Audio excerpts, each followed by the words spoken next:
like it's up for grabs. On the road to the riches, my foot on the gas. Can't be stopped, the wheel keeps spinning. I'm chasing success like this was my last. I wake up in the morning, thank the Lord that I made it here. I was so close to the edge like a heaven, baby help. I turned a little nothing into something, like I put a bun in the oven. I burst that bread like a newborn. If you weren't with me going through storm, then you can't make it rain with me. You ain't in the struggle when the struggle trying to hustle. Don't play with me. You sleep for a week, you spend the day with me. Look at my shoes, have problems even lacing it. If I handed you my talent in the cup, you know dry niggas will probably end up wasting it. Now who's gonna clean up that spill? Look at my lane and see God at the wheel. I need the cash, I need it fast. I treat the stash like it's up for grabs. On the road to the riches, my foot on the gas. Can't be stopped, the wheel keeps spinning. I'm chasing success like this was my last. I wake up in the morning, thank the Lord that I made it here. I was so close to the edge like a heaven, baby help. I turned a little nothing into something, like I put a bun in the oven. I burst that bread like a newborn. If you weren't with me going through storm, then you can't make it rain with me. You ain't in the struggle when the struggle trying to hustle. Don't play with me. You sleep for a week, you spend the day with me. Look at my shoes, have problems even lacing it. If I handed you my talent in the cup, you know dry niggas will probably end up wasting it. Now who's gonna clean up that spill? Look at my lane and see God at the wheel. Okay. Hopefully y'all can hear me. Happy Sunday. Happy Sunday. We got to talk about The Deliverance. I actually was really looking forward to this movie. I don't know about y'all. I was looking forward to it. And then we watched it and I was like, oh, okay.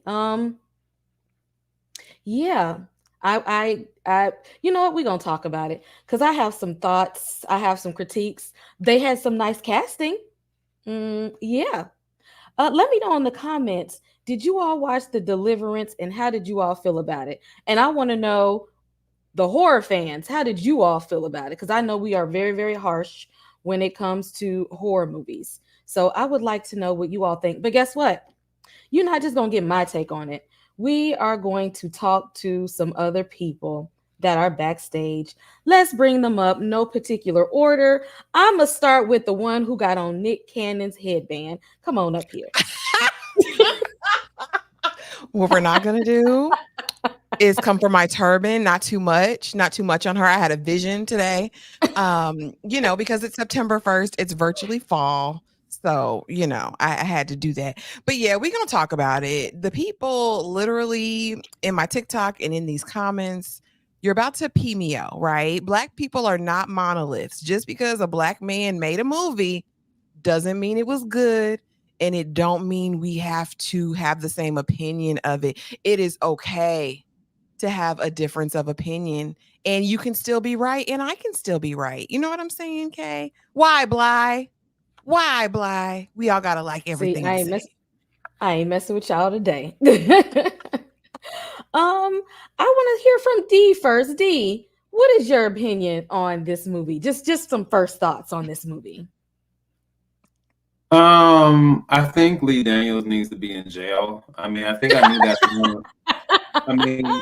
I knew that a long time ago, but I think it's just been officially cemented. There's so much to say. There's so much to say. Yep. Yeah, it is. I thought you might have had a different opinion, but clearly we hear.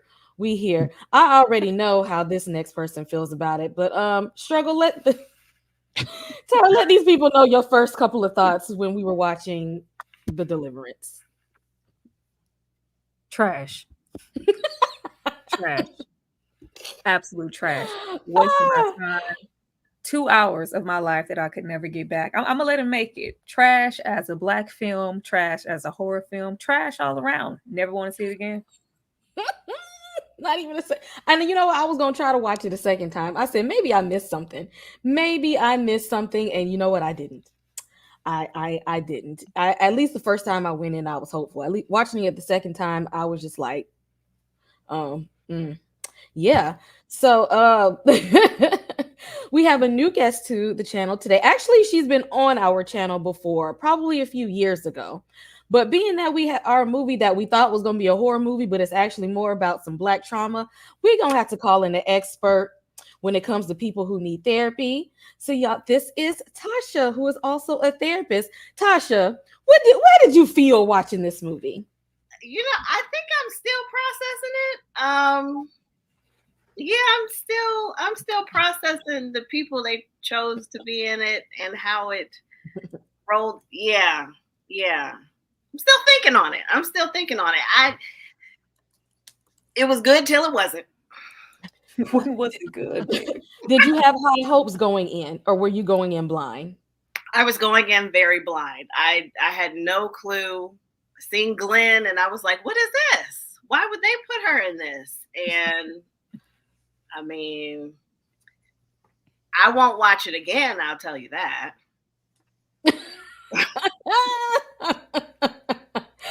Oh, okay. Yeah, people in the chat. How did you? Let's see what we got in here. The script was kind of goofy, but I enjoyed myself.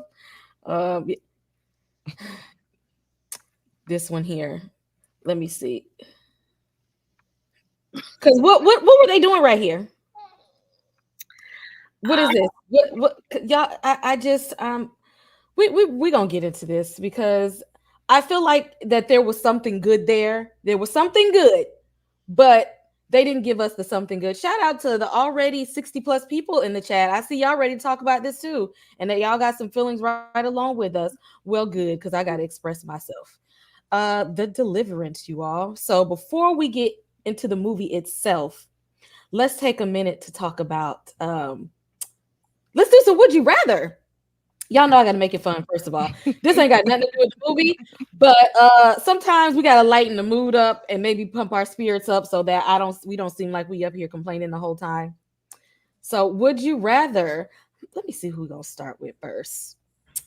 We're gonna start with D, because D, you haven't played Would You Rather with us. So, D, haunted house, or would you rather be stuck in a sundown town? Considering that one of my earliest film experiences was watching The Addams Family, and I felt seen in some way, I think I can make things work with the haunted house.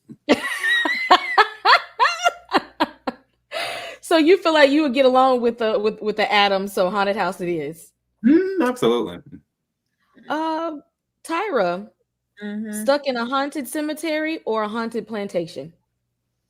At least I stand a chance at the cemetery. I don't got time to be trying to get God off on the plantation because Master want to come back and help me, and I ain't even did a damn thing. No, we gonna stick with the cemetery. I think because we don't know who's buried at the cemetery. We know who at the haunted plantation. It's old, people like us, disgruntled, and it's Master in them. I'm gonna go to the cemetery. See, I thought that you might have chose the plantation. I was gonna choose the plantation because see, let me tell you, the way that I look at it. Nope. Then my ancestors is probably out there, so they gonna protect me. No, see, they out there, but no, all of them, because that was burying every time grandma, whoever died in the house from Mass and them, they buried them all. I don't got time. All of them people in there too. I'd rather take my chance in the cemetery. See, I was with Miriam. Like, see, that's what I was saying. They're my people. Like, we gonna be good.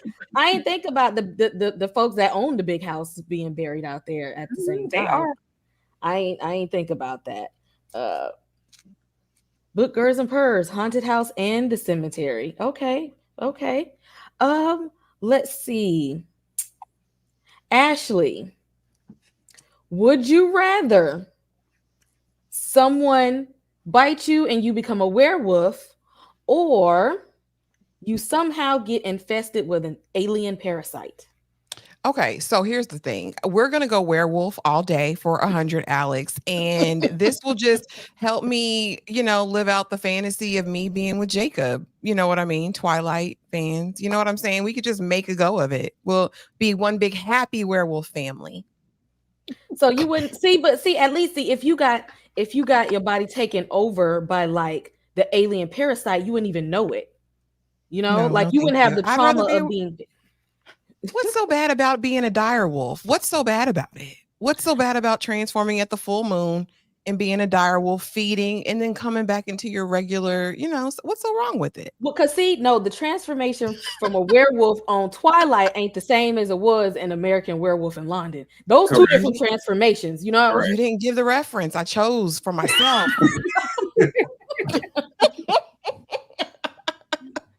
See, you know what? Maybe I should have put in parentheses what I meant when I saw that. Because see, when I see werewolf transformation, I see your skin got to be pulled back, your face got to stretch, and all that kind of stuff. Your flesh is being ripped from its body, and you thinking like it's gonna be a magical pop.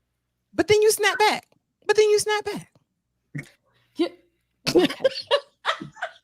A win is a win. A win is a win. A win is a win. Tasha, would you rather wake up and find out that it has been an alien invasion, or would you rather wake up and it's a zombie apocalypse like Rick Grimes? That was the one that I did not want, because I don't foresee my little bougie self surviving either one of them. But I'm going to go with the zombie apocalypse, because from what I've seen, there's always a group of people willing to take in people like me and help me survive. So if I can get from point A to where those people that are going to look out for me, I stand a chance. Now, I might be one to hold them back and they may let me go eventually, but at least, I feel like my time would be spread a little bit longer with the zombie apocalypse opposed to the alien invasion. I feel like I have the skills to survive a zombie apocalypse. I feel like I've been watching zombie movies for enough years, and I think that I'm strapped enough that I might stand a chance. Now, if we have to be quiet, we might not make it, because freaking frack are too loud and we ain't gonna make it. No, it's not gonna happen. If the dog and the child have to survive, I'm not gonna survive. Now I want everybody to answer this last question. Tasha, we're gonna start with you. Oh, now, yeah. if you had we don't even gotta talk about it. There's no way that I could go into anybody's jigsaw or anything. I'm gonna take my own stuff. No, thank you. I would take my chance at Go Fish, Red Light, Green Light, Marbles. I'll take my chances. I'm not making it through Jigsaw's game at all. Well, either one, you're gonna die if you lose. I feel like I stand a better chance at some more logical games than Squid Game. I can run if I need to run. I can't get myself out of these contraptions. No, thank you. Tasha, Tyra, Squid Game or Jigsaw? I already know what you're gonna say. You already know I don't play with that. We going to Squid Games all day long. At least I get a nice little silent shoot 'em up death and go on by my business. I ain't got time for Jigsaw be playing on my intentions, me take myself out. No, nothing will be self-inflicted. They can go and hit me with the little Squid Game bullet, and I can go to sleep. I'm okay. You ain't trying to slice off your foot or poke your eyeball out, because either way, if y'all lose either one of these games, like you're gonna die either way. I'm reading these comments. People trying to justify this movie and call it a comedy. This was not supposed to be a comedy. We're not gonna let that slide neither. Not at all. D, Squid Game or Jigsaw's game? Squid Game 100%. I don't have the pain threshold or tolerance to be dealing with long, drawn out, painful deaths where I gotta chop something off, or I gotta remove this, or I just don't have time. Squid Game, I'll just be honest. Knowing what I know about myself, I might do well in the Squid Game. So I'll just leave it at that. Okay. And last but not least, Ashley, Sweet Pea, we gonna play the Squid Game or Jigsaw? Baby, it's Squid Game all day. We're not burrowing holes in my stomach to retrieve keys. I'm not cutting off my own arm, like Pit and the Pendulum. We're not doing any of these things, okay? So I'm gonna stick with Squid Game. I can do Simon Says. I can do, like Natasha said, red light, green light, freeze tag, dodgeball. I'll take my chances with those things. Jigsaw, we're not going out like that. No. Mm-mm. Well, dang, y'all ain't gonna let Billy the puppet slide out there in his tricycle. Nope, I'd rather lift them cookies, Kay, and try to make a triangle, whatever they was doing over there. Now, I feel like I could pull myself out of a trap more than I could try to get the umbrella off of the sugar cookie. Hey, we might get a square. I might get a triangle. I take my chances. I might get a circle. See, that's what y'all be thinking. Y'all think y'all gonna get the easy stuff. Y'all might get the hard stuff. Okay. See, y'all think. See, he might give y'all the hardest going. Y'all playing with y'all life on that one. Okay. At least Jigsaw try to make it easy for you to win. What? A little bit. What movie KB watching? Right. Y'all know I be team Jigsaw. Y'all know I be riding hard. He be out here doing the Lord's work because he don't go after just any old body. You got to be somebody that do something wrong. Now Squid Game, it's free game. They be killing innocent people in Squid Game. Okay, but like in Jigsaw, it's only the people that be like deserving it. No, I've done some things in my life, and so I don't want to chance determine is a good or a bad thing. I don't want to be judged. I don't need nobody else judging me for my old ways. Shout out to the over 80-something people in the chat. Y'all, we are going to get into this movie. Thank y'all for popping up for us. Before we start with the movie itself, let's take a moment to talk about the director, Lee Daniels, who's done things like Empire, The Butler, Precious, Star. I believe. I want to know, before you even watch the movie, did you think that Lee Daniels could successfully pull off a horror movie without throwing in a little bit of black? Before you even went into it, do you think that the type of, criteria he has in his films, did you think he was going to be able to separate that and do a good horror movie, Ashley? Okay, so here's the thing. Y'all know I'm not a horror girly, right? But all of his shows are like horror, right? So if you watched Empire, the first episode, when that man put the baby in the trash can, I said, well, dang. And then you see Star and you see what happened there. And then you saw Precious and you saw what happened there. It's impossible for him to create without black trauma corn. Okay. It's impossible. So no, I didn't think he would go into this and we would see anything less than what he gave us. I actually think he practiced restraint because I think it could have been worse. I think he could have done worse. I do.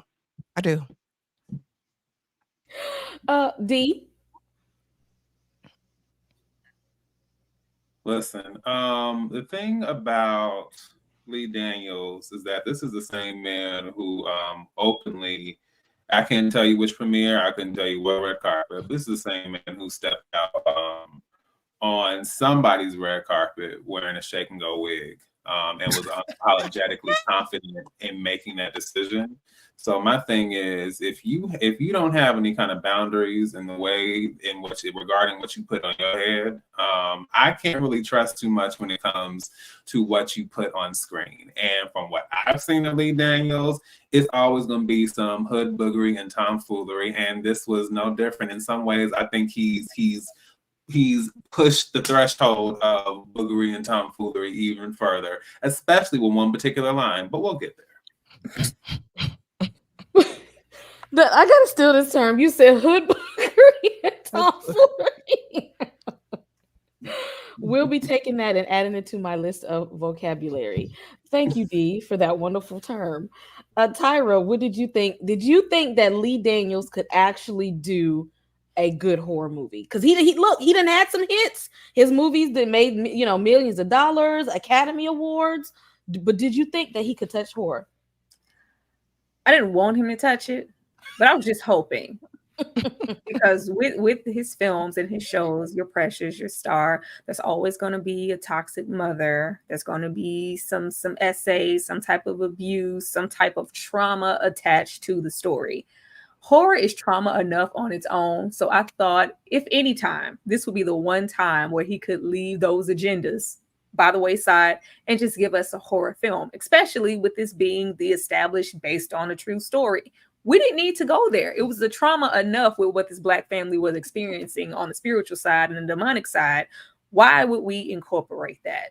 Disgusting. I was so disappointed. I was like, man, this is the one time I ain't got to worry about no Precious moments, no Star moments. We could just have a straightforward, like I don't have to worry about that. And he managed every single time he manages to put that in there. And it's the same tendencies with Tyler Perry. You do not have to put your own emotional struggles, beats, trauma in every single thing that you present out here to the world. Stop. Oh. Tasha, did you think that Lee Daniels could give us a good horror movie? I don't know. Now that y'all are saying the shows that he's had, they all kind of follow the same path to trauma, right? So I think he has one template, and he says, "I'm going to use this template for everything." We're just going to copy and paste and repeat. Yeah, Forrest Whitaker was not there to regulate. You know what? Why can't anybody be just one good mother? Nobody, even what's Monique? F them kids. What was that movie called? F them kids. Whatever that movie, the reading. He just did that one. Like it's gonna be some trauma every single time in a piss poor excuse for a mother. I wanted to give it to because I know he knows how to make good film. I know he does. But I just wanted, and I thought that because this was supposed to be based on a true story, right? Mm-hmm. I thought, and we're gonna talk about that later too. I said, you know what? He's got the criteria there. Like there's something there that we can do. But then he said, no, I want to do it how I want to do it anyway. Like, oh yeah, this is a good basis for something that's gonna be real horrific. But I gotta make it a little hood. Shout out to the 100 people, 100 people plus that are here to talk about the Deliverance with us. Y'all, if you're liking the panel, if you're loving the chat, go ahead and visit everybody's channel, hit like, hit subscribe, hit us up with some super chats. YouTube playing with my channel right now, so they done disabled my super chats, but the Cash App is up there. But y'all, we want to hear from y'all. Go ahead and support the panel because we got some good discussions to dive in this movie. And I seen some people in the comments said that they have not watched it yet. After we say this, you might not want to, but you know what? Go do it for fun. Watch it for fun. So the characters, we are introduced to Ebony, who was played by Andra, who was in the Billie Holiday movie. She's also a singer, and Glenn Close, which is almost unrecognizable. I would rather her came in there with her Cruella de Vil outfits on, because I'm like, why is her makeup so dark?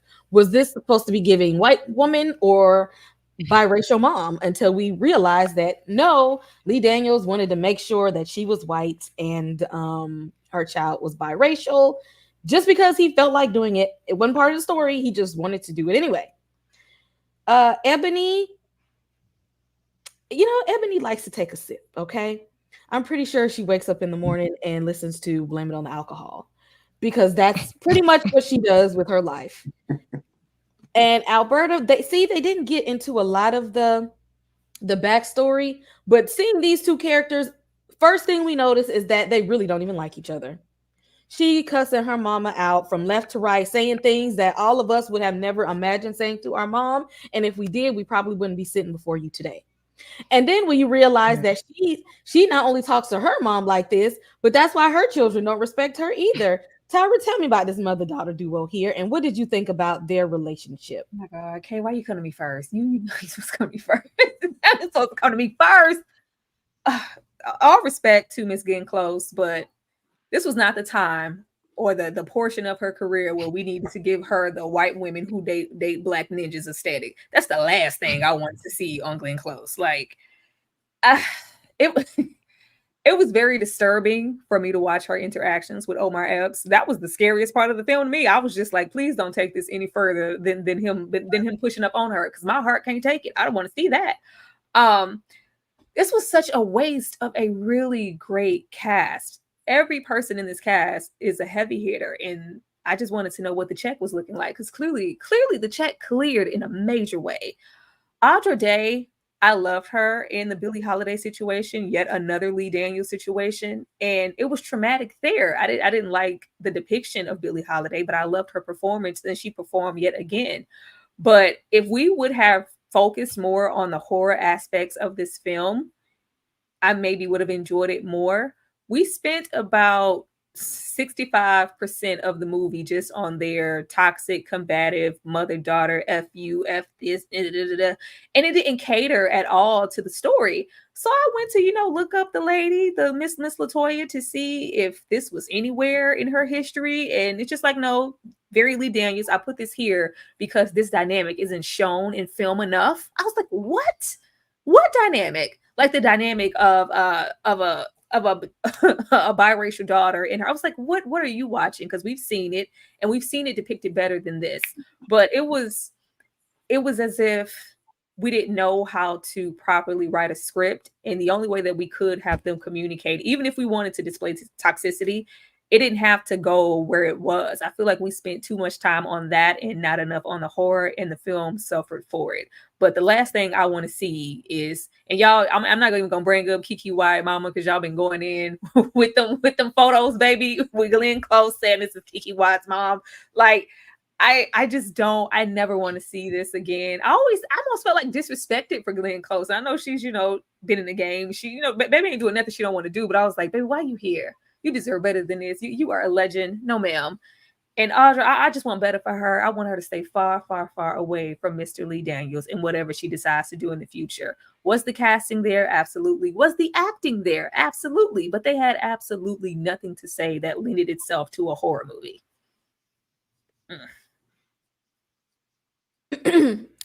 Yeah, absolutely. Yeah, that there. Absolutely. D, what did you think about Ebony and her mom and their relationship, their mother-daughter dysfunctional relationship? Did we even need this?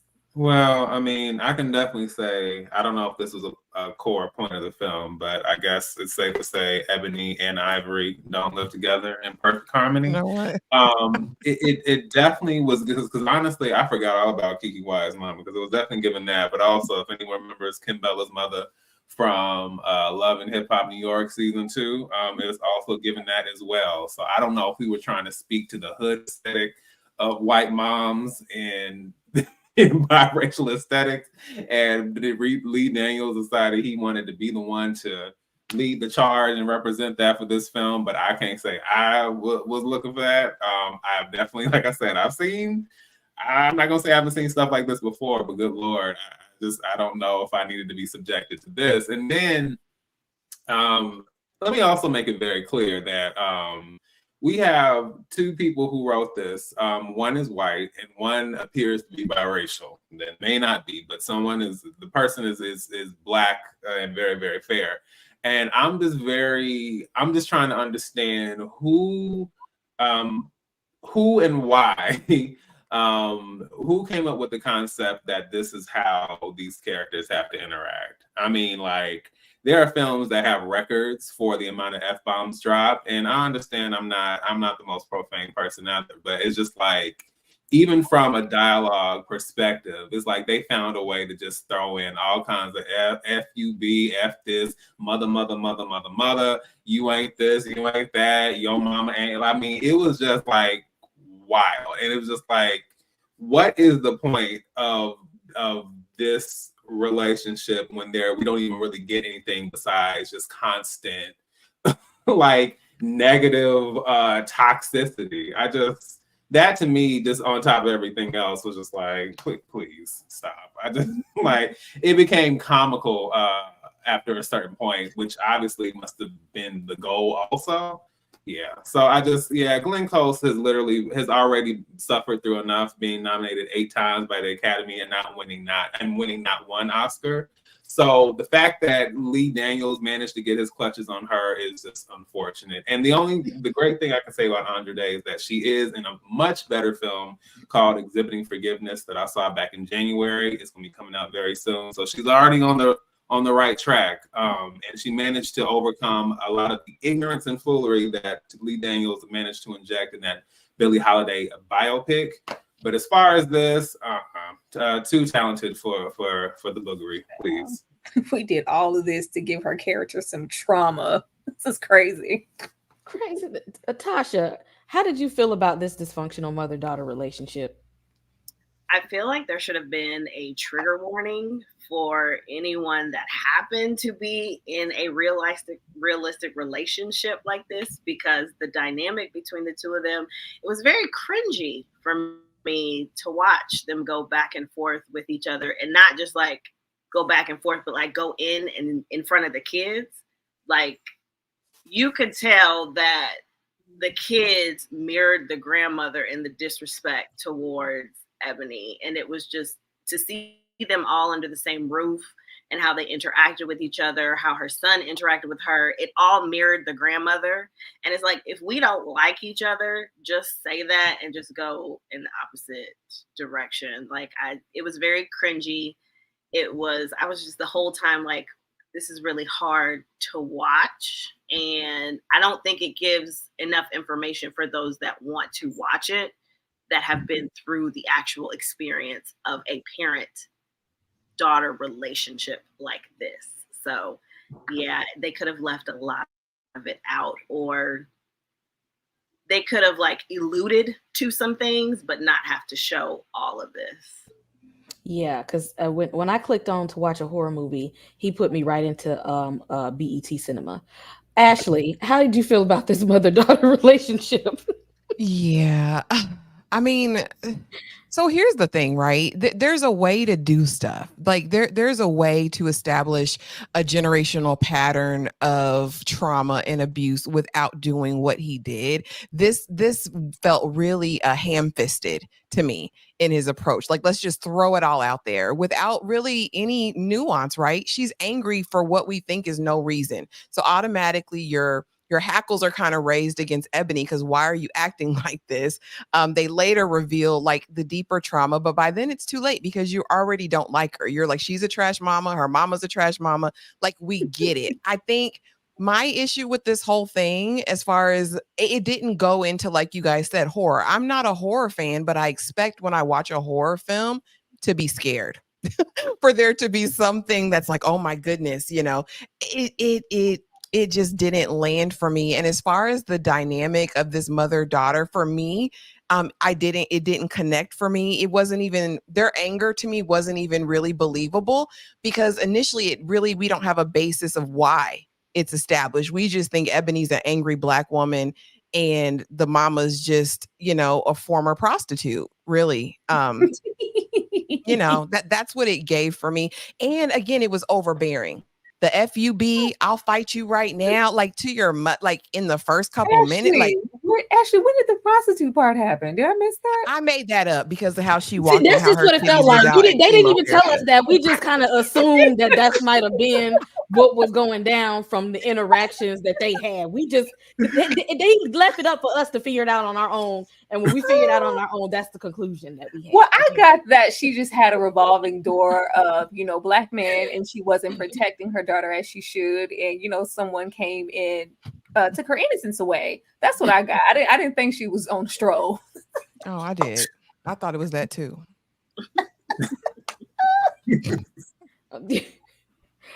Let's talk about the kids here, and shout out to the over 130 people in the chat today. I see a lot of comments. If you would like them prioritized, please attach $1 to it so that you can make sure we are reading it on the screen. The children, we got Nate, who is the oldest son, who's being bullied. Why y'all bullying Caleb like that? He got enough to deal with in the upside down. Then we have Shantae, who just want to see her dad, want her dad to call, reach out, do something. And then little Andre, who is the first. Okay, this is what I don't understand, is that although little Andre is the one that's possessed, why does it seem like the possession is like ho-hopping?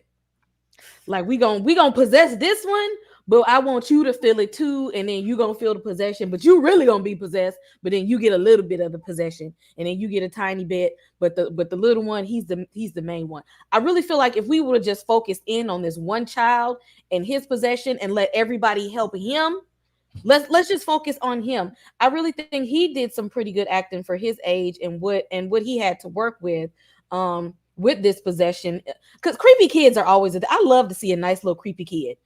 But I don't understand why I had to like bounce around from one to the other. Ashley, how did you feel? Tell me about the kids. What do you think about the children here?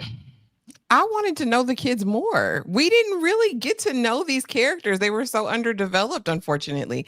I wanted to know more about Shantae and this dynamic with her dad because it seemed like they had a close relationship, but it kind of just dropped off. The oldest son, he's out there getting money because he want to get away from these people. But why? We saw him a little bit bullied, but still there was really nothing more to that. And then the little baby boy was just weird. Like he was just weird for no reason. What happened to the baby? I really wanted to know more about their characters, who they were as individuals, just not, the little boy who has an imaginary friend, or the son who's, the angry teen. I just wish we could have delved a little bit deeper. Again, that's probably my biggest complaint. I feel like this movie and the story itself had a lot of potential. We just didn't dig deep, I don't think. Absolutely. Oh, and not to mention the aggression from the relationship with the mom, and they don't respect her at all. And she do be laying hands on them. And she be out of pocket with laying hands on her kids, and they don't respect her. They've had to deal with her, and she steals from them. Like what is going on here? D, what is happening here? I feel like my understanding of children, especially when it comes to dynamics like this, I have empathy because I understand like their lives are being shaped by the parent, and then the parent, their lives are, their life has been shaped by their parent, and it keeps going back. I get that. I'm not going to act like I didn't think the kids were weirdos and they didn't work my nerves, because they did. I was just like, I needed my man, like you said, to go back to the upside down. Shantae was there, Andre. I wanted someone to just like V8 smack Andre in his forehead, because he just absolutely worked my last nerve. I think I needed to have empathy for the children. But I needed to understand that, Ebony's influence on them, and then Albert at the same time. I needed to realize that this wasn't good for them and that it wasn't positive. But maybe it's just the obvious direction and the tone of it. But I was just like, I was very much over it. I want to have empathy for the kids, but I'm just like, like that picture of the mom doing the free throw. That's where I was with this. Sorry to those kids. So basically what you saying, D, is F them kids is what I am gathering from your opinion on the children. Thank you, R Hill, for the $2 super sticker. Tasha, what's going on with these kids? Well, I do want to say that not only does Ebony lay hands on her kids, she will also lay hands and feet on other kids. So that is something to put out there too. She is all about fuck these kids, and anyone in the neighborhood can get it too. I would have to say Andre really did irritate my nerves. Yeah, he irritated my nerves. He was very instigating, and to show him as the weak one that got possessed, and then that was annoying. Nate, I would have liked to know his story a little bit more. Like, he didn't come off as someone that would get bullied, so I wanted to know why he was getting bullied. And I would like to know more of Shantae's relationship with her dad. I would like to know all of their relationships with their dad, and why did he just up and go to Iraq and leave them? But also, why is he talking to them on the side? Sending them money and all of this information. Like, how did we get the family to this house and the mama in the house with them to help take care of the kids that she's not really helping take care of? So I wanted to know the whole backstory, but I had to just create my own. Nate is now the man of the house. Ebony don't want him to leave. Shantae is the middle child. She actually did come off kind of invisible as a middle child would. And then you have Andre, the baby, who Ebony babied on, but also was really in his face, and he got the brunt of the house. So Yeah. Nate is definitely giving man of the house vibes at this point. Tyra, what's wrong? What's wrong here? What's wrong? They just weren't developed well. Like, I did feel some type of empathy for the kids because clearly we them people was already in our life before we moved into this place. So she's an unfit mother. She's a drinker. She's, laying hands on the kids. It- I didn't feel any way towards them because they weren't respecting her. I wouldn't respect her either. I'm trying to get away. I'm in fear. Like, they just really didn't develop these kids well. I needed to know more about the dad because at first I thought she was just a single mom, and it's like, oh no, he just up and went to Iraq, and I was like, what? Um, are we not going to go anywhere with that? It just wasn't enough. Like, Caleb here is very capable of acting and giving what needs to be. They didn't give these babies no opportunities to shine. I felt like they should have let little Andre run a couple of his lines again. They didn't give Shantae nothing. They gave none of them, like, nobody had anything here to work with.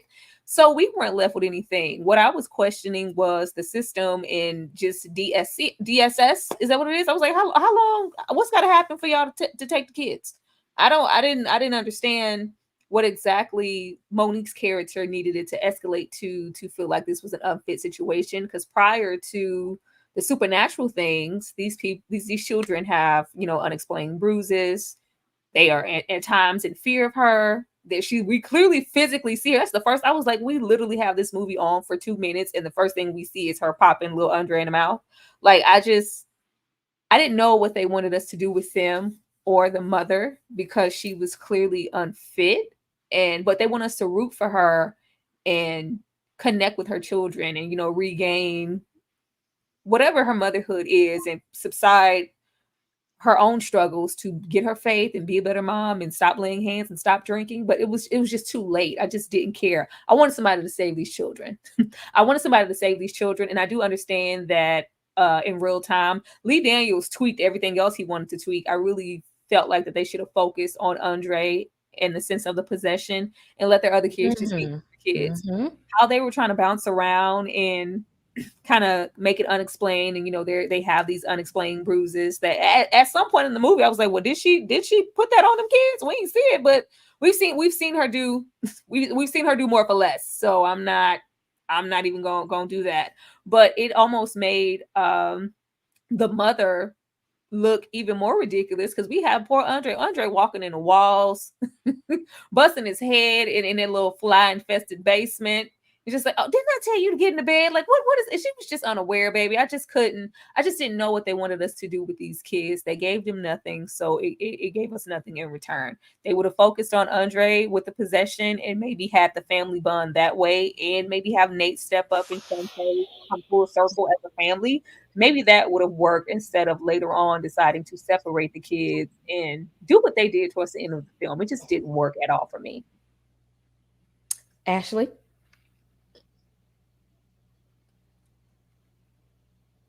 You on mute?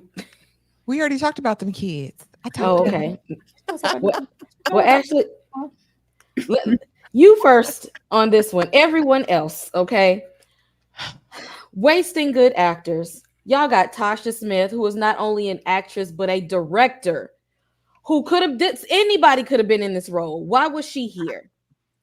Omar, why would you waste the talent of the legendary Omar Epps? Somebody said they reduced him to nothing but a male gigolo. Why would you do that to this man? Okay, why would you do that to him? Aunjanue Ellis, I think they gave her a little bit more of a role here to do something important. But then they took her out. She didn't have to actually even pass away in that moment. Okay, there was no reason for that. And then I liked Monique here. Out of all of the senseless actors that were here, I actually loved her in this role.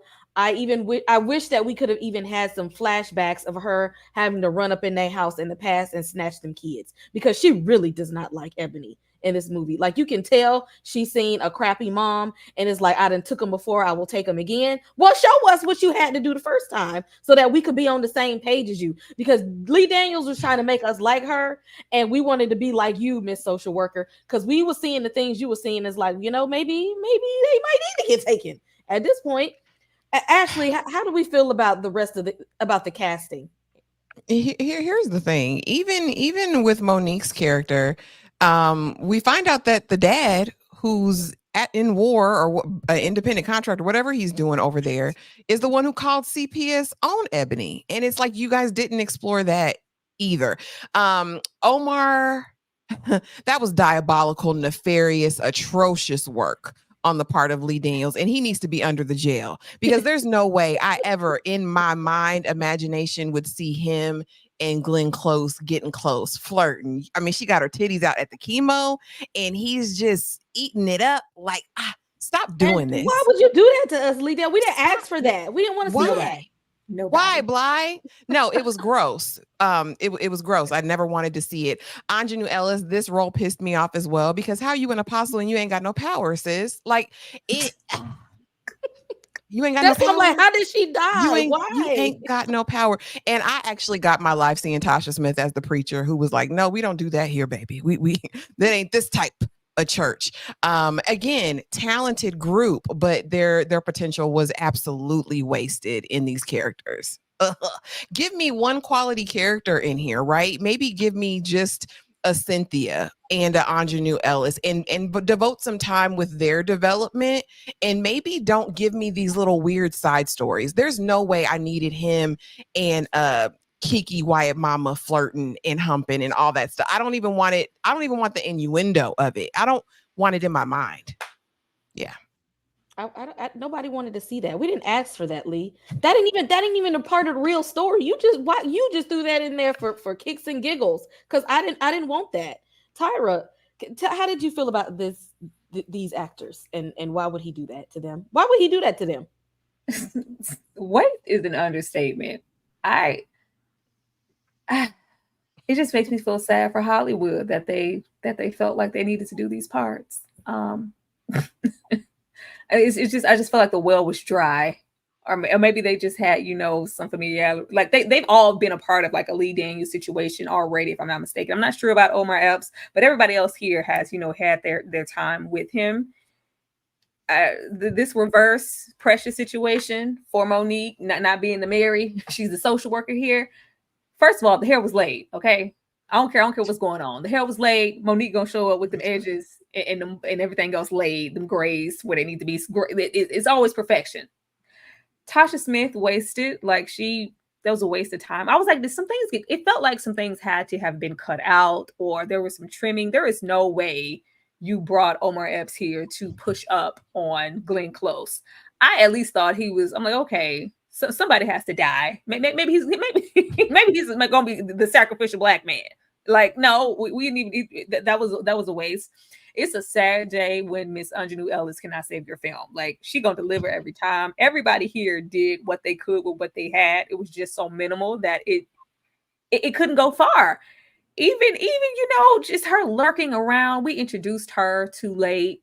We didn't do as much as we could with her.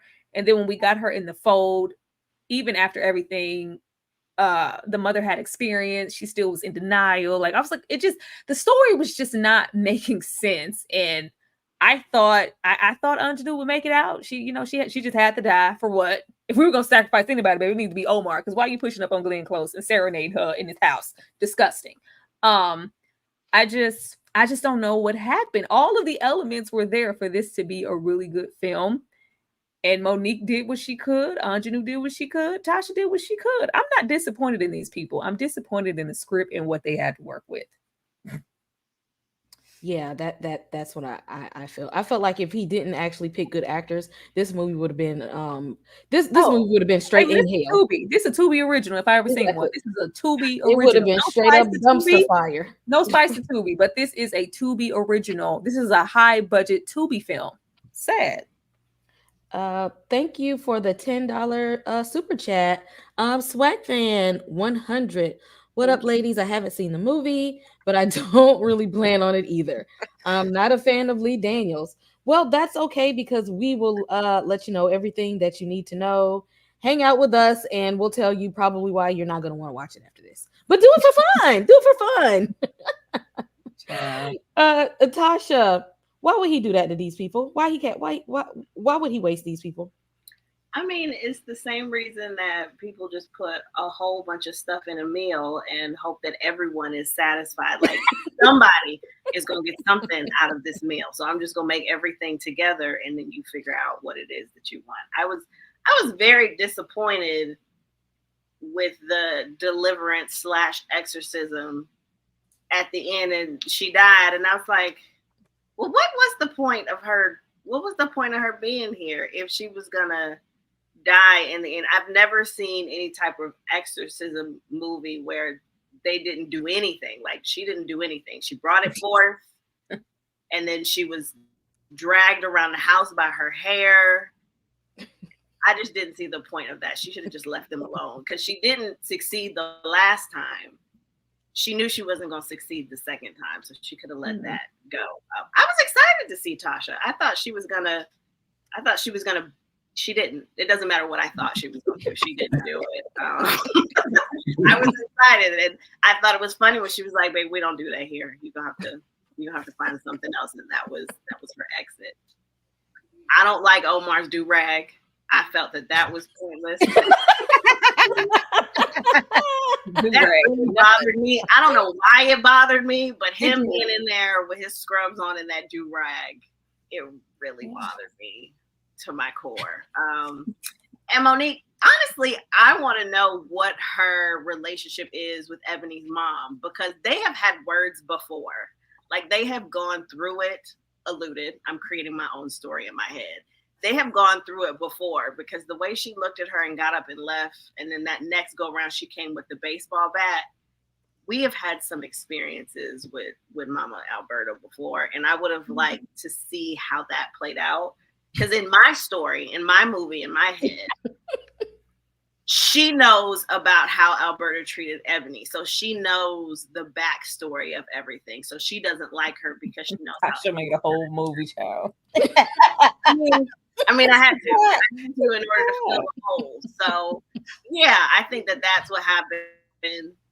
She knows the whole everything. So, no, what I wanted to know was because I'm not familiar with Deliverance or what that looks like, and he went out of his way to make this not only a Black experience, but this isn't called the possession, the Exorcist. No, this is called the Deliverance.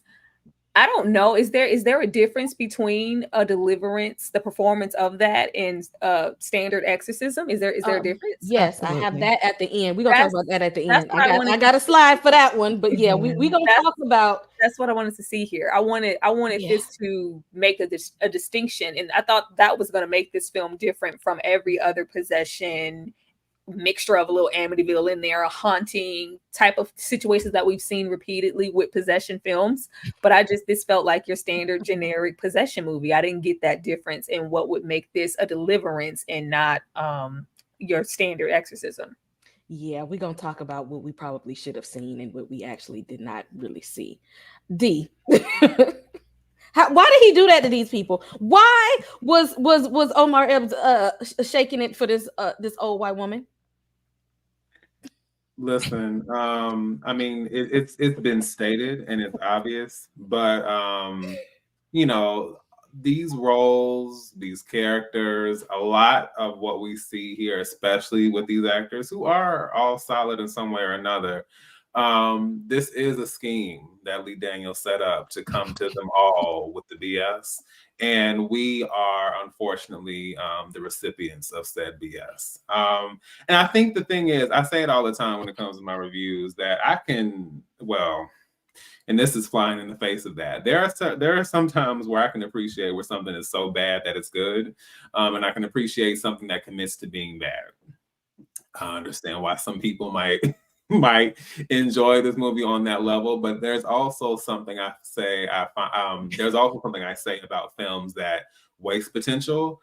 I think it'd be one thing if you had if you had a bunch of actors out the Tubi bargain basement bin, then that's fine. We can kind of circumvent that, but you can't have actors who have been nominated for Oscars, nominated for this and that film, who have starred in, like, you know what I'm saying? And I think the sad part is, like, in between the foolishness, especially in this script, you can see that they're doing their best. Like, I like the idea of having Monique as kind of an inversion or kind of subverting what her character was. We saw Precious, we know what that experience was like, and the idea of seeing, having the experience of what it is to have your own experience as a parent, and then seeing someone who is just not doing anything to bolster the lives of their children positively.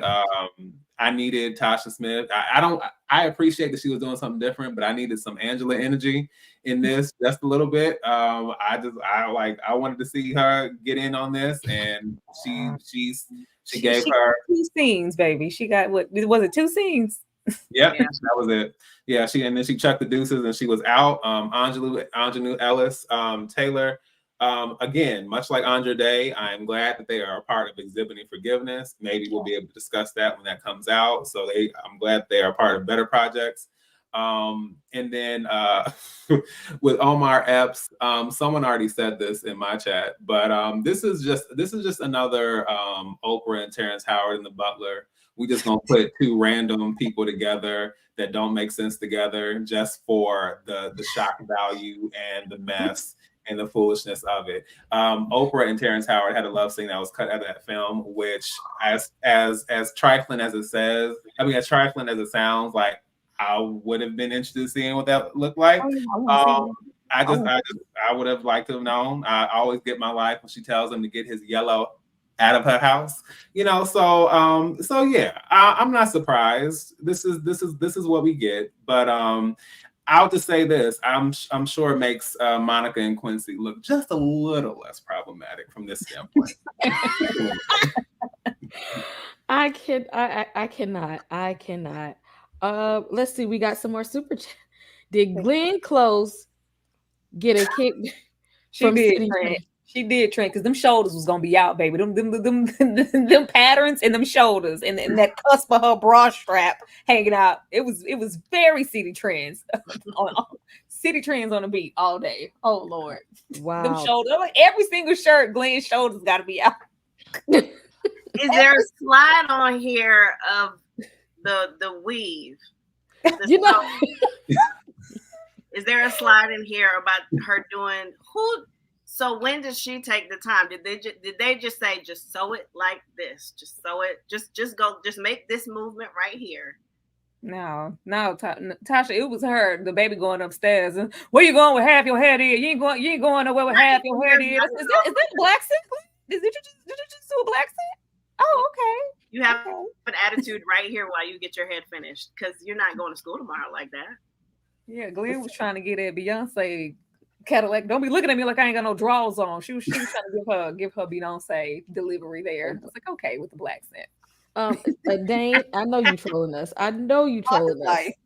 Thank you, Dane. always, forever trolling us. And see, Bree know you trolling because she said, "Don't start, please." Don't not today, because we are the people already trolling us. Trent again for the $5 super chat. I kind of wish they had got Mariah to be the caseworker, tying in cinematic Lee Daniels track. So you want the Lee Daniel universe? Ain't nobody asked for that. Nobody asked for a Lee Daniels universe. I don't unless you're gonna do a spin. You know what? Don't even do a spin-off of Empire. I'm not watching that either. Because see, after this, he had me waiting on this movie and it didn't deliver. Okay, the Deliverance did not deliver for me. But I appreciate you all with the super chats. You all look, stick around. We still got a lot of this movie to talk about, but I want to give a shout out to everybody that's in the chat. It's over 100 people, over 150 people here in the chat. So thank you while we take a short break so we can say thank you. What up?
Welcome back, everybody. Let's get into the next half of this live, because we still got a lot of stuff. So whoever think we in here dragging it, we ain't done yet. So if you don't want to hear us complaining and tearing down the black man, then you know what? Then why is you here? Because we got a little bit more left. But we did say it was some good acting. Okay, we watched it. They got everybody views on this panel. We watched it. Okay, kudos for all the actors in this movie. Now, for those of you who do not know, this is actually based on a real story. Now, when I say based on a real story, I need y'all to listen up when I say this, because it's not what y'all think it is when we say real story. Because some of y'all was up there, oh, this is he based this on a whole real story, and y'all ain't saying it right, and da da da. No, this lady's right here. She had an experience, and she was actually in Gary, Indiana. I think this story took place in Philly or something like that. And as you can see, she's biracial. No, she's not. That was Lee Daniels. Okay. This is what the house really looks like. They say this house is actually still very, very much so haunted. And in the story, like I said, this is based on her life. So in 2011, Latoya Ammons and her family moved into a rental home. They begin to experience some strange things. They like flies, the footsteps, doors opening and closing, sound like some poltergeist stuff was happening. Okay.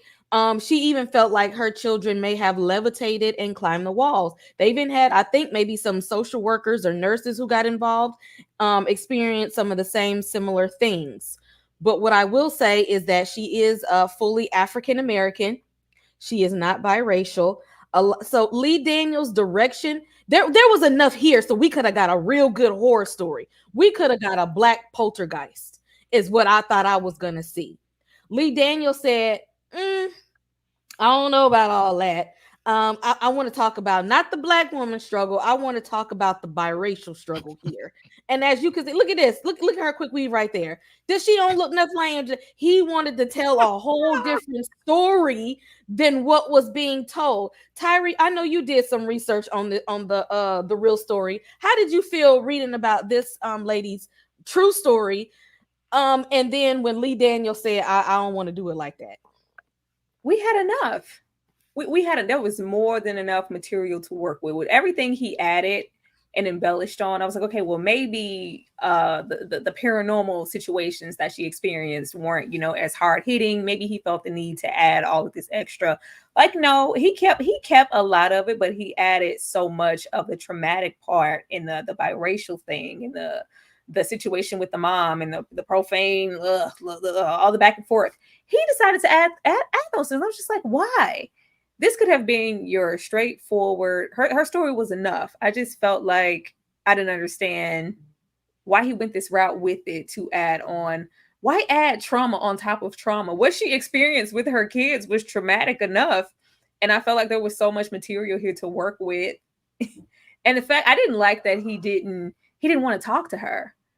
But we are, using the piggyback of was based on a true story as advertisement, but said that he was nervous and uncomfortable to talk to her. So he spoke to her maybe once or so over the phone, but he just really wanted to make this his own thing, but use her story. But we didn't want to talk to her or have her maybe elaborate on her own experience. I didn't like that. I felt like that was a missed opportunity, and it really could have added more levity to the story he was trying to tell, or give it some substance to where he didn't feel like he needed. Maybe he didn't feel like it was enough. I don't know why. Maybe he didn't feel like her experience was enough and he wanted to add on those things. But I felt like Miss Latoya needed a conversation, and maybe she should have been there on set. You're using it. You're using the narrative. Why not? But this is the route Lee Daniels wanted to take. He said he wanted to make it his own. And that's not the movie we thought we were going to see. So he roped us into him telling a black trauma story and tried to say I'm gonna do a horror movie. No, that we didn't ask for that. Nobody asked for that. We got another super chat down here somewhere below that don't want to pop up right now. I'm gonna slide back to it. Is it on the screen? No.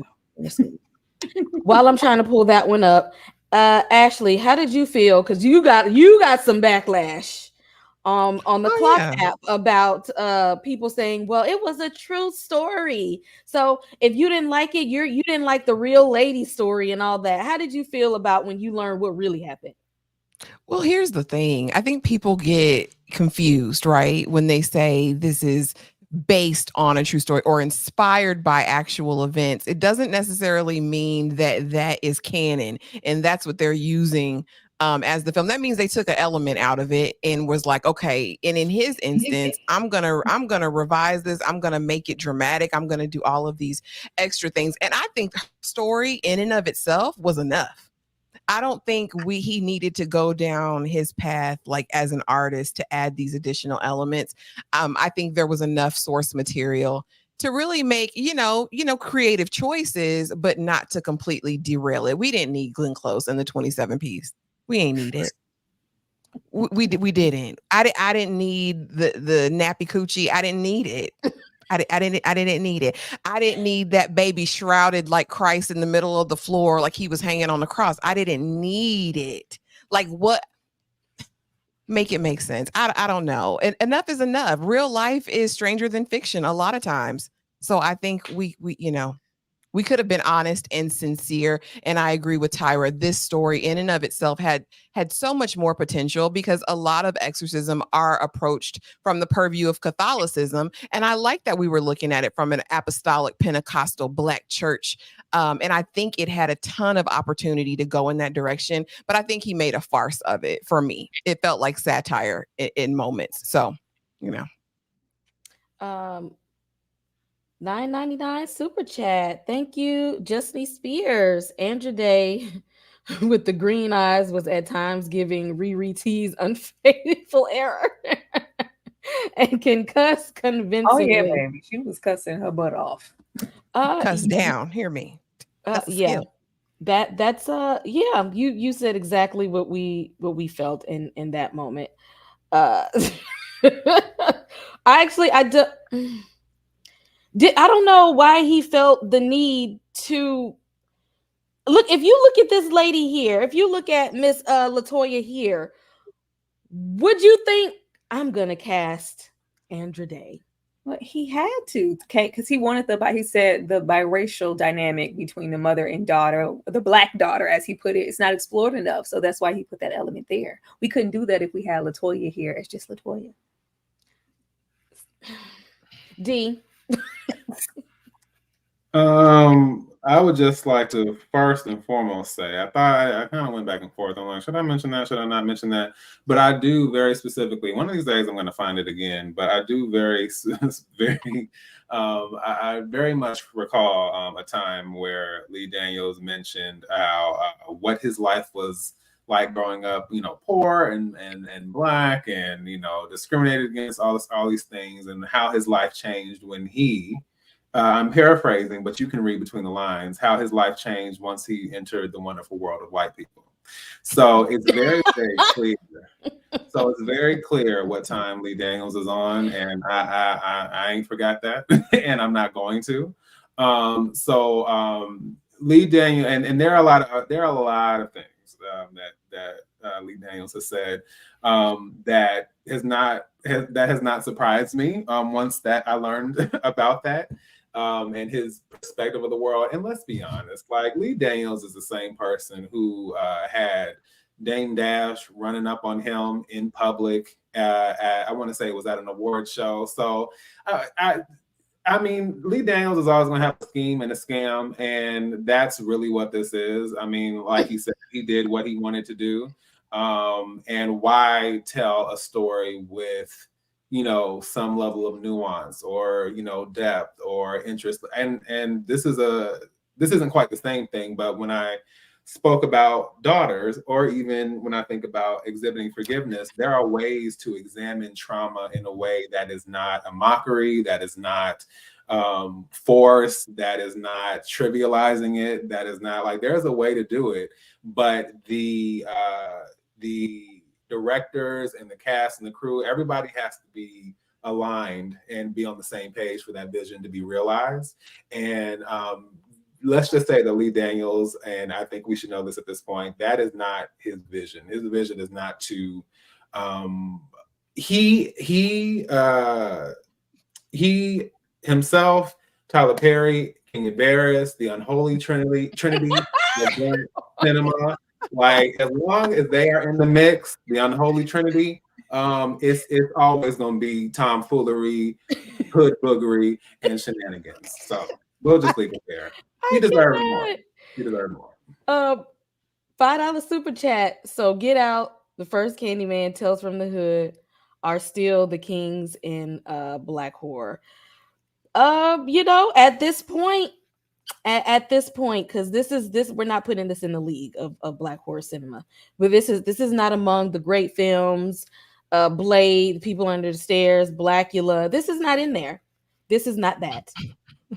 Tasha, what did you think when you found out about this young lady and her real story?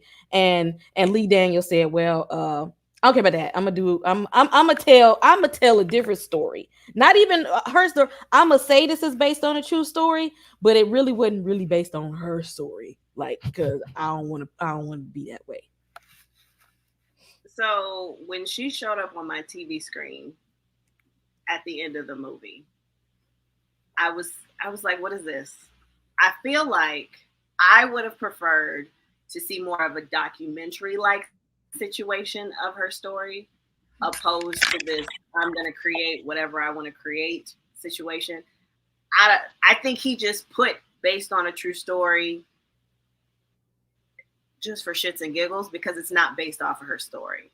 The kids, I will forever in my brain see that little boy squatting in the classroom.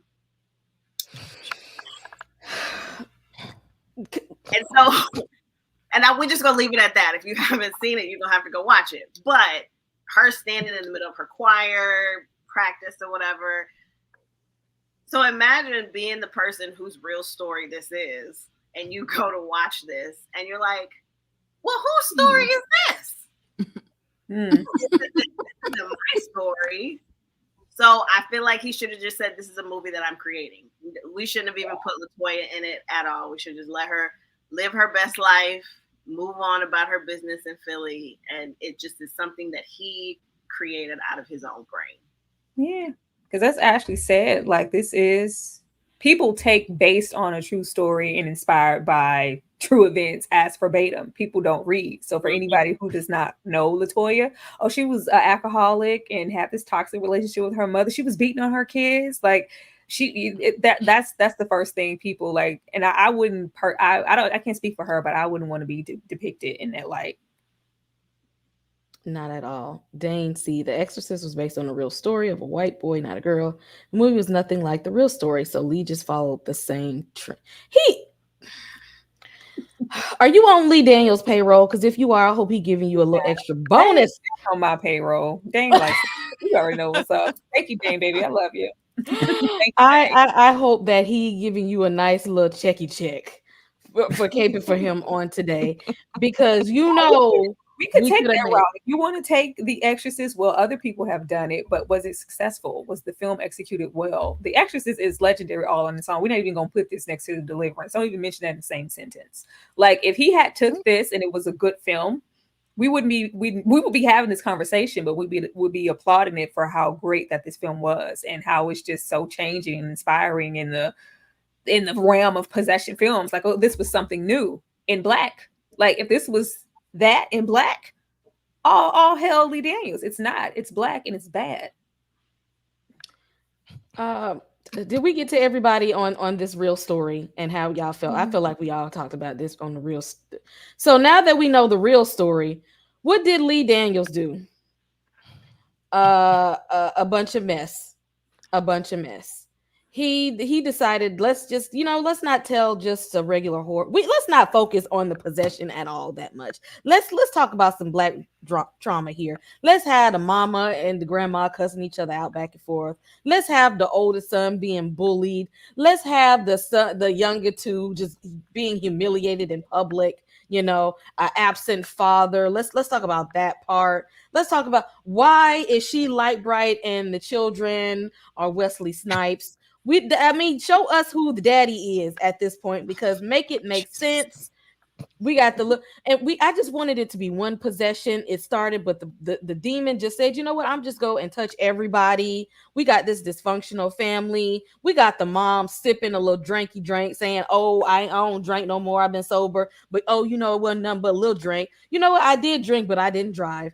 Girl, I can't do teen angst at all. This middle child with her teen angst. Caleb, I'm getting bullied, but I'm trying to stack my bread. Don't you touch it. This was Amityville versus The Exorcist. And even Lee Daniels, no, because he saw them houses and said, ooh, those look like the Amityville houses. Let's go ahead and use one of those. Meets The Exorcist. Boom. Take that house. Take these black families, and we gonna throw them in the hood. And guess what? I got y'all a good movie, and y'all gonna love it. TP with the $5 super chat. Y'all acting like Glenn Close wasn't like a snack. I'm nominating her on the next Fine Celebrity Live. Don't you come over here with that. Do what you gotta do, TP. Come on. Do what you gotta do, TP. I'm gonna pull it up and we gonna rate Miss Mamas. Like, I think he tried to have peaks and valleys with her character, where they were all watching a movie together and doing each other's hair. And I'm the type that would spend my last to, you know, give my daughter the party she wants in the cell phone, or the fact that she has that toxic relationship with the mom, but she's still willing to pay for her chemo out of pocket. Though, I mean, I was like, this, it wasn't enough, but I see the effort. Anything else, Tyra, on the actual movie? That's all you got? It just wasn't. I just kept waiting for something to happen. I kept waiting. The pacing was poor. If we would have left some of that trauma stuff out and all the cursing and the back and forth, we would have just had simple time for tension building in horror. We didn't need to see the flies in that basement so many times. Like, there just wasn't enough dimension for this to even be a well-executed horror movie. Even if he wants to put that trauma there, fine. If this was a good movie, I would have let you rock, sir. It just was poor. And you know, we horror fans out here. This wasn't even a good horror movie, let alone a black movie. This wasn't a good horror movie. He needed some help. He needed some help. I don't know what his writer's room or I don't know what it looks like. He needed some help. I think this was a little bit out of his realm. By help, the type of story he wanted to tell, the only person he was going to call for help was Tyler Perry at this point. Tasha, what did you think about the actual movie now that we know the real story? I do feel like the beginning was dragged a lot. I would have liked a little bit more information on the basement. I think if he would have leaned more into the basement, why were we just opening the door and going to the first two steps? That could have been something. And I feel like at the end he tried to, well, I'm sure we'll get to the end, but because that sold it for me, I was like, I'm done. But the horror part, I feel like, was smashed into about 15 minutes towards the end, and that could have been stretched a little bit longer, and I would have appreciated that. But starting from the first fly, I agree, there was too many flies. The first fly, the basement, from there, horror into that, the little boy being possessed, even the hospital scene and all of that, I would have appreciated it more, because I do like horror. And I just spent a good amount of time like, what is this? Like, why are they this? And then okay, there's the horror, but then the movie is over. Yeah. And the way that you ended this movie had me like, I could have been doing something else. There were flies in LaToya's story but he took it like, I'm gonna rev it up. It's gonna be fright, but you do it to the point that there's nonsense. No logical person, because if we see flies, baby, something or someone is dead. There's a body. I think we were all anticipating what could have been in the basement or what could have happened in the basement. It just felt like there was a fear of being there. And then once we got it, it was like, oh, okay. And then they have the visions in the presence of the man to maybe kind of subvert of maybe what we thought the demonic thing was. And then we find out, of course, in the end that it's trauma, like only Lee Daniels can do. I was like, oh, I thought there was going to be something heavy with that basement, because why we only going here? Like, okay, here we're not going to go in, because clearly something's dead. Even in the situation with the cat, you ain't got no money. I ain't give you my money for this cat. Right, that was so annoying to me. Like, Throw the cat back. I'll just go down there and get the cat. I was like, why couldn't you just go get the cat? Why are we bringing the warranty people to get the cat? Just go down It there. just didn't make any sense because she had that traumatic experience happen to her there, so she didn't want to go in there. But that would have been nice to know, an hour before we got answers for that. I don't know. Thank you, Trent, for the $5 super chat talking about Viola Davis, the school of bareface Viola Davis. $5 super chat, swag fan, Lee Daniels, drunk hollering at Tyler Perry. You ain't the one. I'm the one.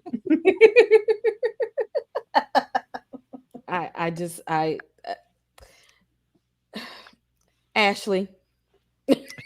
Again, y'all know I'm not a horror person. I'm a scaredy cat, and I just it wasn't scary. Like I just wanted something. And Books, Gers, and Purrs brought up a good point. She talked about, did they even really explain how the house became haunted in the first place? Why this spirit attached itself to the youngest son or the son of the house? And I said, no, they do talk about the other family when Apostle, comes in, but still give us something. Like I said, there were so many missed opportunities to give us a real story. Like, why should we be scared by this? You know what I mean? And I think in any movie, not just horror, you want whatever it is, if it's a thriller, if it's a mystery, if it's a comedy, you want that sprinkled throughout from start to finish.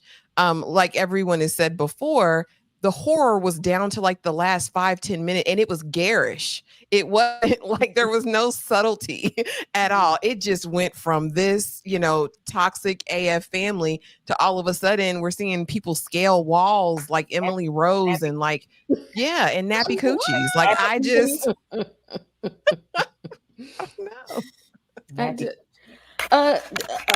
Still over 150 people in the chat. Y'all, thank you all for showing up for us. Y'all make sure you hit like and subscribe on everybody's channel here.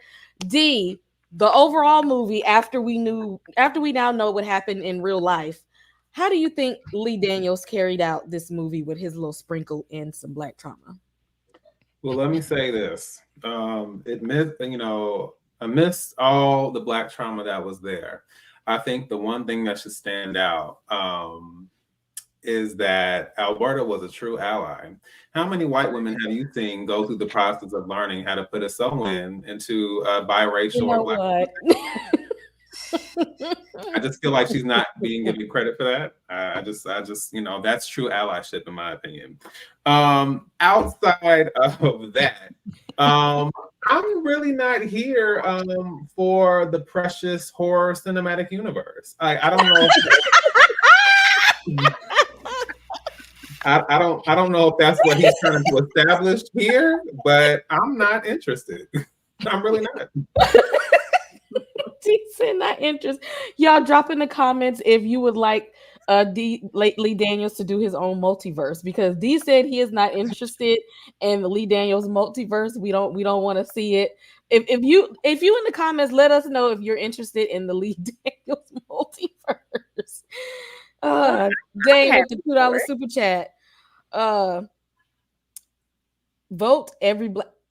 I think rooting for when he used to say vote every Black, we going back on that. She didn't mean, because she didn't mean this one for everybody. By Black, we mean we room for LaToya, the one that this actually happened for. Like I'm room for her. This was actually her story, so I got her back. I not this one. No, we good on that. Absolutely not. Who's here for the Lee Daniels multiverse? Girl, I'm just here for him and Monique breaking whatever that situation was, so we don't have to hear about it anymore. I'm here for them collaborating. Clearly, everything's good in the hood. This is their second time collaborating. It's fine. They're good. I'm here for that. I'm here for that, so we don't have to hear about it anymore.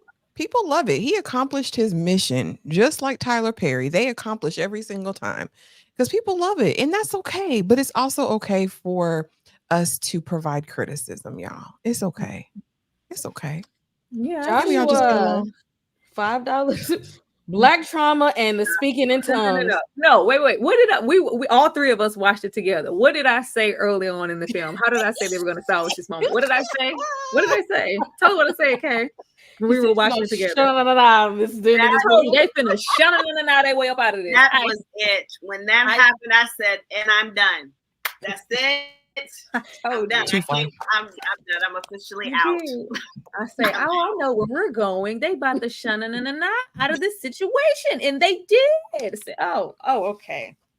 I love did he want to tell a religious movie, or like if that's what you wanted to focus on, could we have leaned into the Deliverance a little bit more? Because as we see, a Deliverance is focusing on spiritual oppression, which apparently that was his thing. We needed somebody to be oppressed, spiritual oppression, and you have to believe in it. We need you to believe. I believe.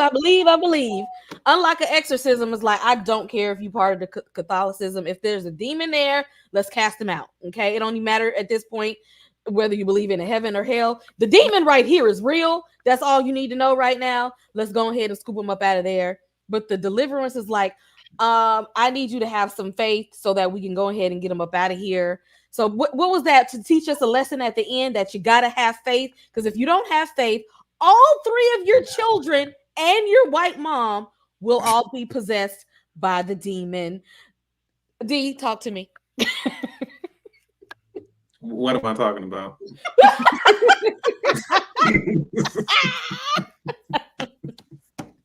Did he do it? Do you feel like you got a good depiction of a Deliverance in this? No, because I was waiting for the Lord to deliver me from the foolishness of this movie, and it never happened. Ashley, how did you feel about? Did you feel like after watching this, if somebody said that they needed a Deliverance, do you feel like that this movie showed what it would look like?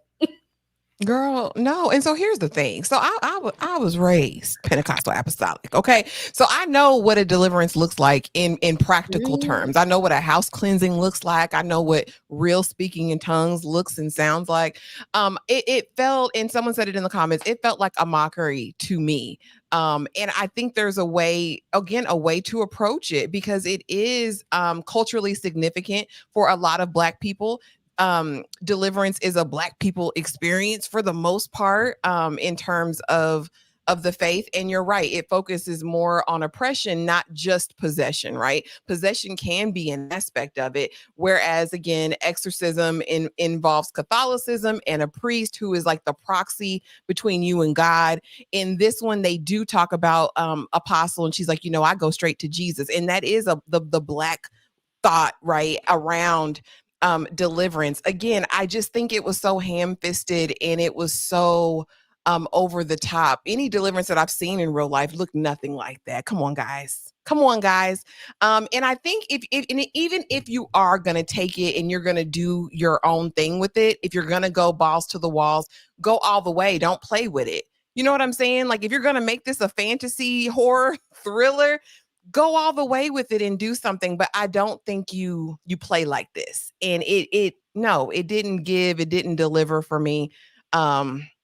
It didn't resonate. It was sad, and it wasn't even scary. Again, it just yeah.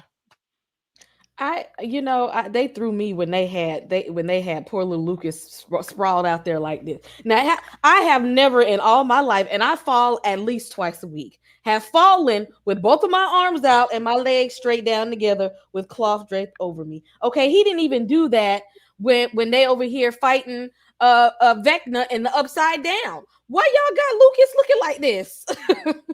What was the reason? Nobody just falls out like this. He was eating his own flesh for me. That was the part that I was. Oh my God! This was when I already knew we was going. I had told y'all we was about to shine out of this situation, and they did. They did not disappoint. I knew he was going to go in that direction, because once we, have her situation with Glenn Close, who's very saved and sanctified at this point. Like, you need Jesus. Like, I found Jesus and you need to find him too. And we hanging the cross and don't put that on the wall and this don't mean nothing. And she's not a believer at that point. So I knew that we would end with her needing to find her belief and save those children. I knew it was going to go the Shannon and Now route, and we were going to turn it up, because as soon as we go there, then you have defenders for this film. And for anybody who has something negative to say about the film, oh, you a non-believer. This film is about Jesus. How dare you? This is about faith. This is about the Lord. How dare you come in here and say anything about it? Because this is about, well, you're not a believer. You don't like God. You don't like, no, nobody said that. Nobody said anything about that. But when he went that route, I knew the powder puffs were going to stand up with, the crucifixes on their chest, all lined up to defend this film, to say that if you don't like this film, you're not a believer in faith or in God and Jesus and all things holy. So I expected this, and people are following suit, because if you don't like this film is promoting Jesus. This film is promoting faith. She found God and she found the Lord and she saved her children. Yeah. Go to hell. Yet the apostle, she ain't had no power, and she laid out in the middle of the floor. And someone's put that in my comments, literally. Oh, you say you're a believer, but you're not a believer because I don't like this raggedy movie. Come on, guys, be for real. Do better. Tasha, you got anything on this on the Exorcism versus the Deliverance? What was you expecting to see? Did you know what a Deliverance was? No, what you got on this year? I was not expecting that. I wasn't expecting it at all. I was officially done with the movie when she did.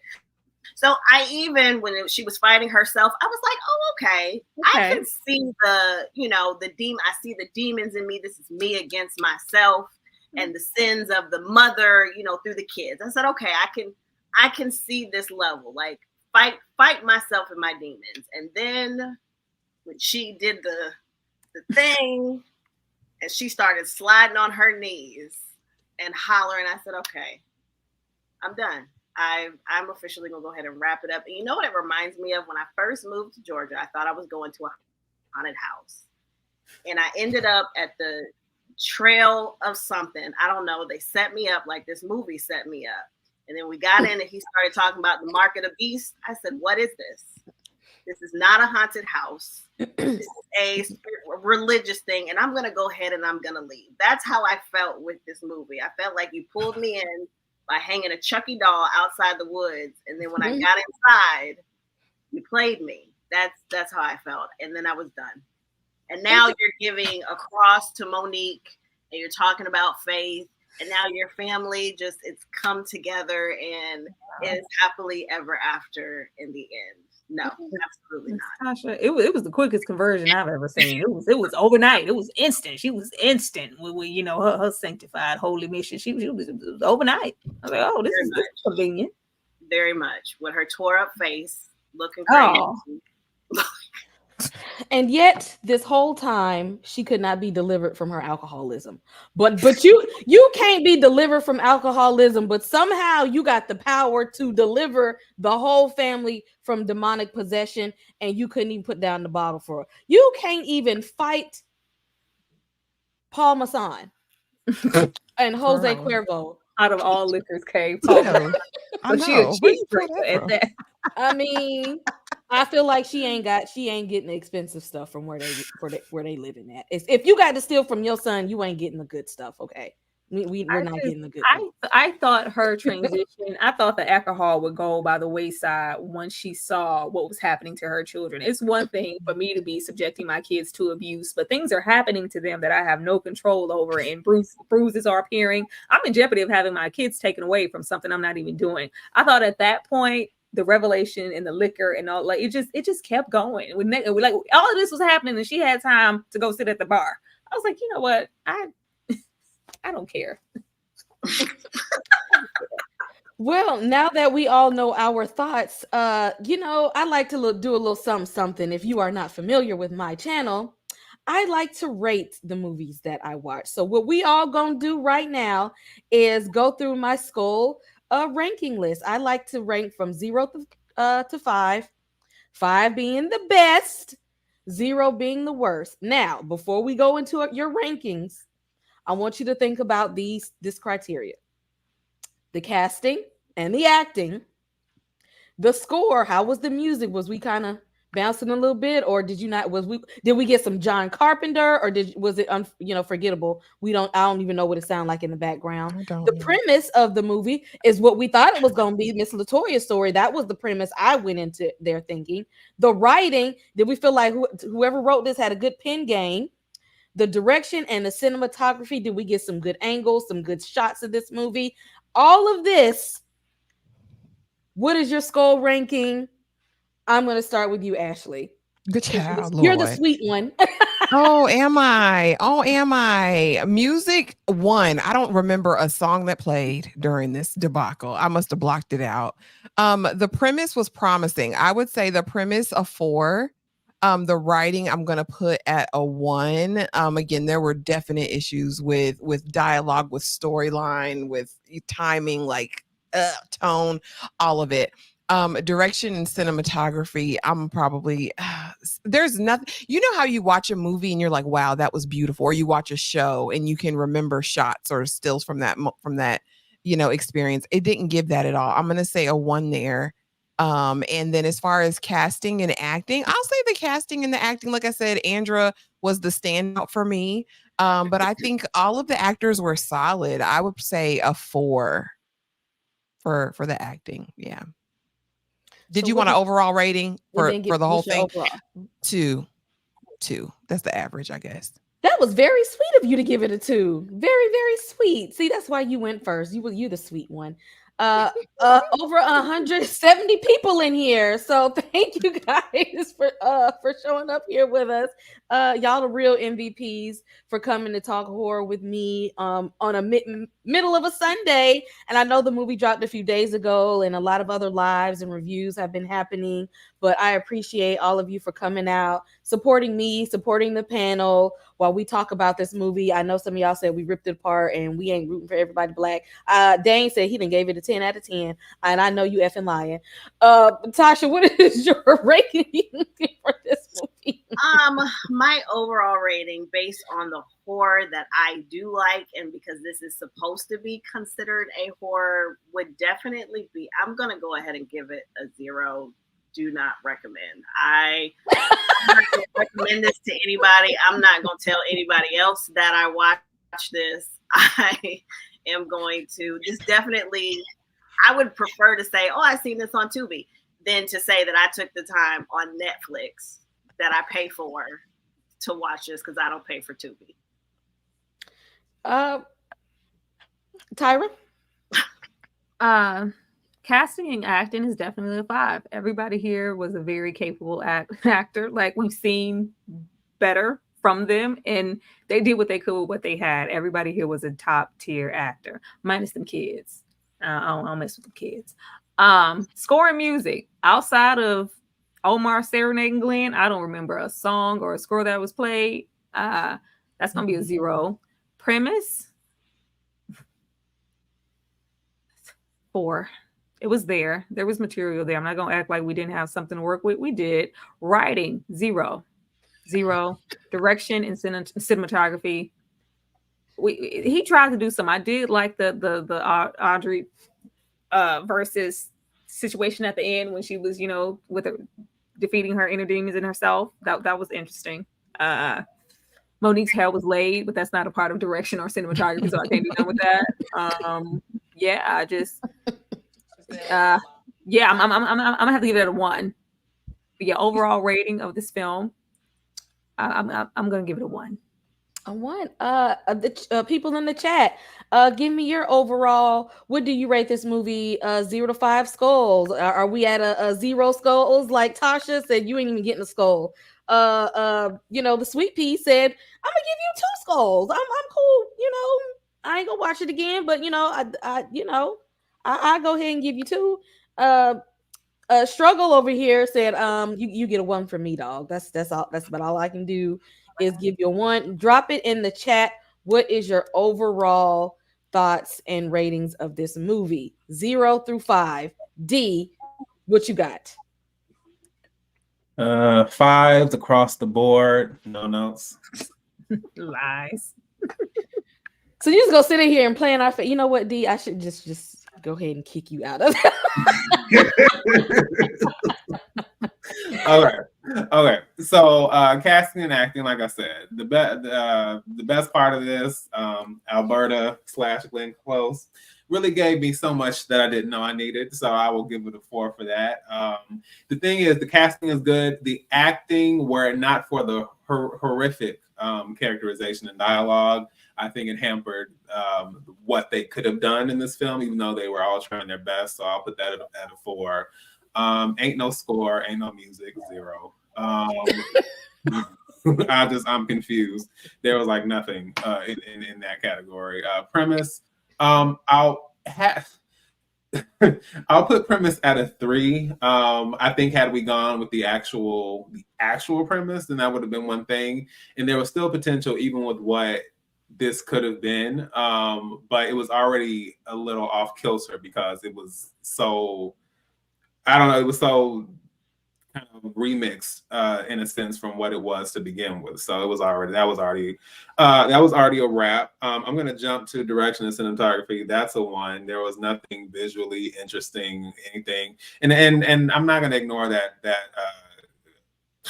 that atrocious CGI in effects either. So no, and then it's Lee Daniels. So really that should be a 0 alone. So there's that. Writing is like -5. I just want to know and I really do want to know. I will write letters. I will get my mom, because she's a private investigator on the slide. But I will get her to go find out which one of these 2 writers, was it the white one or the biracial light-skinned black one that wrote this nappy coochie line? Because I want to know. Because I know damn well that didn't happen in real life. First of all, her mom wasn't even white, and for whoever wrote that, y'all are out of pocket completely. What? I just wanted to know why the coochie had to be nappy. That's what I want to know. Just because. And how you smell nappy? How does something smell nappy? Smell nappy, like that will be the one thing that everybody remembers from this. It's already all over the place on black, so you automatically nappy coochie. Okay. And my issue is that's all he cares about, just like Tyler Perry, just like King and Barris. As long as we have these sound bites and the hood boogery and tomfoolery and that we pull from, and that's all that matters, because that's what's going viral. That's all you see all over Twitter and everywhere else. No. I cannot. Tony Roberts with a $4.99 super chat. After this and the Good Times cartoon, I'm thinking Netflix don't even like us. They not like us. I refuse. They not like us. They not like us. You know, you know he did. He got his name all over it. Because that didn't have to be there. And that's why people are like, oh, this is kind of a comedy. This is supposed to be a dramatic thriller horror type movie. We got demon possessions and all that running around. This was not supposed to be comedic at all. And yet he had to do something foolish and put that line in there. And why did we need that? Why did we need that? If you have not already put your skull rating in the chat, would 0 skulls to 5 skulls? 5 is the best. I'm going to give it. I'm gonna give it 2, just because you get a point for the premise and you get a point for the casting. Next time, have wardrobe on it, because I need to know why Glenn's shoulders was out in every single scene. That's the Hoochie Mama starter pack from 1992.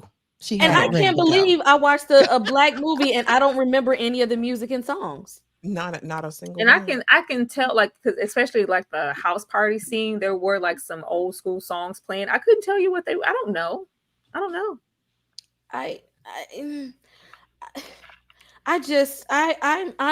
let down. I am let down, and whoever went to the movie theaters to pay for this movie, I'm sorry to your pockets, because why would you do that? Poor little stink.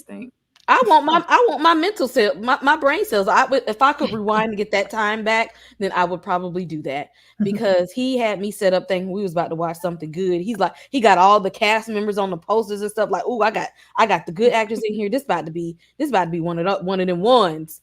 And it wasn't one of those anything. But shout out to the chat. We got another super chat coming through at the end. 30 billion. What? Where? Wait a minute. Let me go Be look that up. quiet. I know Hold you on. $30 want million. Hold on. Couldn't wait a minute. this to can't be look- I mean, was those paid to the actors and not on the it set? had to be because we got some heavy Yeah, hitters that's here. salary. And I told you that there had to be a pretty penny paid for this film because none of that went towards production. He had to be in there paying. He had to pay Monique, especially from her pain and suffering from all the time. He had to pay Andra. I know he had to pay Glenn Close to be in that movie. You had to pay Tasha. She's not only an actress. She had a to whole give. director. It is like was over 65 million, which included the film's budget, net worth estimated at 30 million when it was submitted. Child. So we anywhere from 65 to 30. He had to come up off some ducats to have Glenn Close saying nappy coochie. He had to, and on the floor with that bodycon dress on. It was disturbing. And giving cleavage that nobody asked for. Is that where it went? Omar asked for it. Omar asked for it with that do-rag on and no fade underneath to match. It's terrible. Things that we did not ask for in this movie. You should give me some of those millions for actually watching it and taking the time to talk about it. Give me some of the funds from that because I don't know where it went at this point. Thank you, everybody. Still 150 people in the chat. I'm going to give everybody a chance to come up here and tell us what they got going on before I leave y'all alone. Yes. Was the film sponsored by Mac? Because you know they had that out of nowhere scene in McDonald's drinking Mac Cafe Olays in McDonald's. Was it sponsored? Like, because that money had to come from somewhere. I'm sorry. Go ahead, Kay. I'm just wondering. McDonald's don't cost that much with their $1.99 strong ass Sprite. So no. And they value meal. They ain't even cost that much. D just dropped a review for Beetlejuice. I seen you with the green wig on. Tell us what we got going on. D Movie Man. Shaking he it. He had a good time. Oh Lord. Hey everyone, this is the Movieman, fellow cinephile, popcorn addict, and emerging film critic coming to you with reliable recaps, reviews, and reactions. If you are not familiar with that tagline, that is the summation of everything I do over on my channel. I love discussing all things film. I love delving into the occasional theatrical trailer. And I definitely enjoy discussing and recapping some series that I really, really enjoy. Yes, as was said, I had the opportunity to catch an advanced screening of Beetlejuice ahead of its premiere this Friday. Had a great time. It was a lot going on, and I even scored some merch, which you'll get to see if you check out that review. It was really a great experience. I will also say I recently dropped my thoughts on Alien Romulus, on Deadpool and Wolverine, Trap. And I will also be checking out The Front Room very soon with Brandy.